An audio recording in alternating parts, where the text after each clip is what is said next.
سونی اپنی شادی کے لیے بہت زیادہ خوش تھی. وہ بہت جوش و خروش سے اپنی شادی کی تیاریاں کر رہی تھی، اس لیے اسے ہر روز کہیں نہ کہیں چکر لگانا پڑتا تھا. کبھی وہ اپنی ماما کے ساتھ جاتی تھی تو کبھی اپنی دوست عالیہ کے ساتھ. آج بھی وہ اپنی ماما کے ساتھ شاپنگ پر جانے کے لیے تیار ہو رہی تھی جب اچانک سے آنٹی کی کال آ جاتی ہے. آنٹی کی طبیعت بہت زیادہ خراب تھی. وہ ماما کو اپنے پاس بلا رہی تھیں. سونیا کی ماما فوراً آنٹی کی طرف چلی جاتی ہیں. اب سونی کی شاپنگ کا پلان کینسل ہو جاتا ہے. سونی کافی اداس ہوتی ہے مگر پھر عالیہ کو کال کرتی ہے. وہ عالیہ کو اپنے ساتھ شاپنگ پر چلنے کا کہتی ہے. عالیہ پہلے تو منع کرتی ہے مگر پھر سونی کا خراب موڈ دیکھ کر حامی بھر لیتی ہے. تھوڑی ہی دیر میں وہ دونوں شاپنگ کے لیے نکل جاتی ہیں. سارا دن بازار میں گھومتے رہنے سے انہیں بہت زیادہ بھوک لگ رہی ہوتی ہے. وہ لوگ کھانا کھانے کے لیے ایک ہوٹل پر آ جاتی ہیں. شاپنگ کرتے کرتے اور کھانا کھاتے ہوئے انہیں کافی رات ہو جاتی ہے. عالیہ سونی کو جلدی گھر چلنے کا کہتی ہے. وہ دونوں گاڑی میں گھر کی طرف گامزن ہو جاتی ہیں. وہ لوگ عالیہ کے گھر سے کچھ ہی فاصلے پر ہوتے ہیں جب ان کی گاڑی خراب ہو جاتی ہے. سونی کافی پریشان ہوتی ہے کیونکہ اس کا گھر کافی دور تھا اور رات کا اندھیرا پھیلتا جا رہا تھا. عالیہ سونی کو پریشان دیکھ کر اپنے ساتھ چلنے کا کہتی ہے کیونکہ عالیہ کا گھر نزدیک ہی تھا، اس لیے وہ لوگ پیدل چلنا شروع کر دیتی ہیں. سونیا اپنی ماما کو میسج کر دیتی ہے کہ آج رات وہ عالیہ کے گھر رکے گی. چلتے چلتے وہ دونوں ایک گھر کے قریب سے گزرتی ہیں. اس گھر کو کسی دلہن کی طرح سجایا گیا ہوتا ہے. انہیں لگتا ہے کہ شاید یہاں بھی کسی کی شادی ہے. اچانک سونی کی نظر اوپر چھت پر پڑتی ہے. اوپر ایک لڑکی کھڑی ہوئی ہوتی ہے. وہ لڑکی رو رہی ہوتی ہے اور ان دونوں کی طرف ہاتھ ہلا کر کچھ کہہ رہی ہوتی ہے کہ اچانک پیچھے سے کوئی اس لڑکی کو کھینچ لیتا ہے.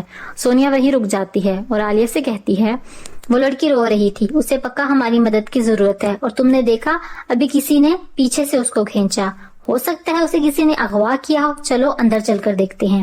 عالیہ یہ سن کر کافی پریشان ہوتی ہے. وہ سوچتی ہے ہم کہیں اندر جا کر پھنس نہ جائیں.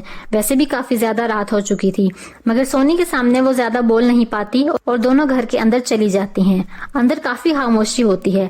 باہر سے سجا ہوا گھر اندر سے بالکل خاموش تھا. وہ دونوں خاموشی سے ہال میں آ جاتی ہیں. ہال میں ایک پینٹنگ لگی ہوئی ہوتی ہے. وہ دونوں اس پینٹنگ کو دیکھنے لگتی ہیں. پینٹنگ دیکھتے ہوئے عالیہ کو احساس ہوتا ہے کہ سونی تو وہاں ہے ہی نہیں. وہ سونی کو کافی آوازیں دیتی ہے مگر اسے کوئی جواب نہیں ملتا.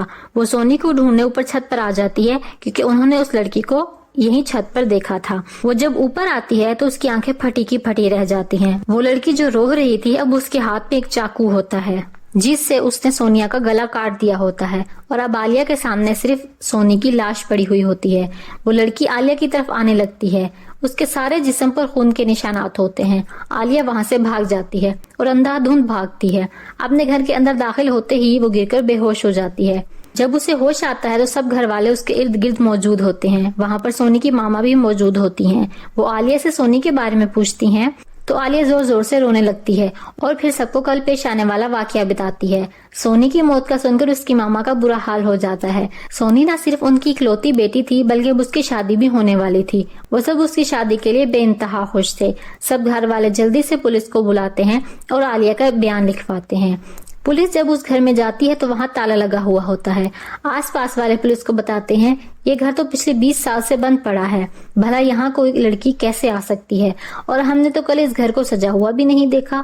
عالیہ کی حالت مزید خراب ہونے لگتی ہے. کل وہ گھر لائٹ سے بھرا ہوا تھا.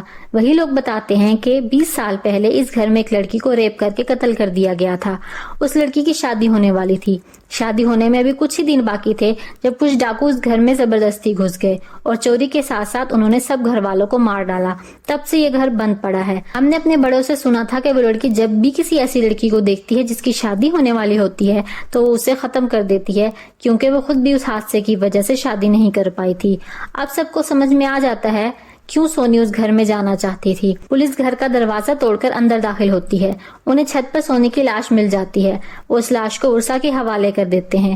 سونی کے گھر پر ماتم کا سما ہوتا ہے. پہلے جس گھر میں شادی کی تیاریاں چل رہی تھی اب اسی گھر میں ایک لڑکی کی موت کا ماتم کیا جا رہا تھا. اس سارے حادثے کا عالیہ کی دماغی حالت پر بہت برا اثر ہوتا ہے. اس کے گھر والے اس کی حالت کو دیکھتے ہوئے اس ملک سے باہر بھیج دیتے ہیں. وہ باہر تو چلی جاتی ہے مگر اس روتی ہوئی لڑکی کی شکل ہمیشہ اس کے دماغ میں گھومتی رہتی ہے.